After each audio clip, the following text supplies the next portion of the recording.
मी असाच फिरता फिरता बसमध्ये चढलो. अक्कलकोटला जाणारी बस होती. माझ्या पुढ्यात एक माणूस येऊन बसलेला होता.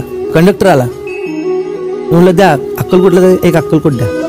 पुढे बसलेला जो माणूस होता त्याला तिकीट तुम्हाला पैसे नाहीत माझ्याकडे. शिवी घालू लागला त्याला. म्हाताऱ्या अक्कल आहे का तुला? म्हणला नाही बाबा माझ्याकडे पैसे, मी घर सोडून आलोय माझ्याकडे पैसे नाहीत.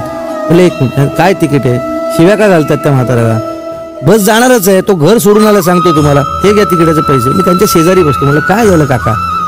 काय नाही म्हणलं, मी माझ्या मुलांनी मला आज शिव्या घातल्या, त्यांना लहानाचं मोठं केलं आणि अपमान केला.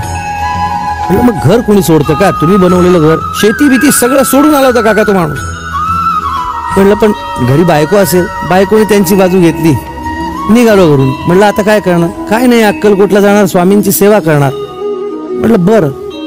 म्हटलं पण नाराज नका हो. तो म्हणला नाही नाराज मी याच्यावर नाही झालो की मुलांनी शिव्या घातल्या, नाराज मी याच्यावर आहे बाळा की मी आधीच जायला पाहिजे होतं अक्कलकोटला.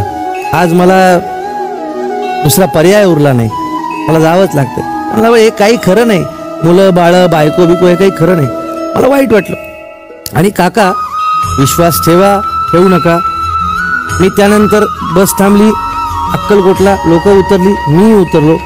म्हणलं आपण आजोबाला पैसे द्यायचे राहिले, आपल्याला थोडे पैसे त्याला खर्चाला दिले पाहिजे होते असं म्हणून मी थांबलो. आजोबा येतील. ते आजोबा नाही आले, त्या बसमधून नाही उतरले. मी अख्ख्या अक्कलकोटमध्ये शोधलो, ते मला नाही सापडले.